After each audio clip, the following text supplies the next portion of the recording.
നമസ്കാരം, ഏവർക്കും പുതിയ ബാഡ് ബോയ്സ് എന്ന ചിത്രത്തിൻ്റെ ഫസ്റ്റ് ഹാഫ് റെസ്പോൺസ് ആണെന്നൊരു വീഡിയോ ഭാഗത്ത് വീഡിയോയിലേക്ക് മുൻപ് വീഡിയോ ലൈക്ക് ചെയ്യുക, ചാനൽ സബ്സ്ക്രൈബ് ചെയ്യുക.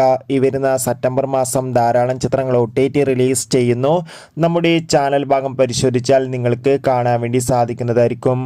ഒമർ ലുലുവിൻ്റെ സംവിധാനത്തിൽ റഹ്മാൻ, ധ്യാൻ ശ്രീനിവാസ്, ബാബു ആൻ്റണി എന്നൊക്കെ പ്രധാന കഥാപാത്രങ്ങളായി ഇന്ന് റിലീസ് ചെയ്ത ചിത്രമായിരുന്നു ബാഡ് ബോയ്സ്. എല്ലാ സിനിമാ പ്രേമികളും ഒരേപോലെയായിരുന്നു ചിത്രത്തിൻ്റെ റിലീസിനായി കാത്തിരുന്നത്. അങ്ങനെ കാത്തിരിപ്പിനൊടുവിൽ ബാഡ് ബോയ്സ് എന്ന ചിത്രത്തിൻ്റെ ആദ്യ ഷോ ആരംഭിച്ച് ഇപ്പോൾ ചിത്രത്തിൻ്റെ ഫസ്റ്റ് ഹാഫ് റെസ്പോൺസൊക്കെ പുറത്തുകൊണ്ടിരിക്കുകയാണ്. ചിത്രത്തിൻ്റെ ആദ്യ പകുതി കഴിയുമ്പോൾ തന്നെ ചിത്രത്തിന് മികച്ചൊരു അഭിപ്രായം വന്നുകൊണ്ടിരിക്കുകയാണ്. ചിത്രം മികച്ചൊരു കളർഫുൾ പടമാണെന്നും ചിത്രത്തിൽ റഹ്മാൻ്റെ തന്നെ മികച്ച അഭിനയവും മികച്ച ആക്ഷൻ രംഗങ്ങളും കാണാൻ വേണ്ടി സാധിക്കുന്നുണ്ട് റിപ്പോർട്ടുകൾ സൂചിപ്പിക്കുന്നുണ്ട്. എന്തായാലും നമുക്ക് കാത്തിരിക്കാം ബാഡ് ബോയ്സ് എന്ന ചിത്രത്തിൻ്റെ കൂടുതൽ അപ്ഡേഷൻ അറിയാൻ വേണ്ടി. ചിത്രം കാണുന്നവരുടെ അഭിപ്രായം കമൻറ്റ് ചെയ്യുക. ഈ വരുന്ന സെപ്റ്റംബർ മാസം ധാരാളം ചിത്രങ്ങൾ OTT റിലീസ് ചെയ്യുന്നു. ചാനൽ പരിശോധിച്ചാൽ കാണാം.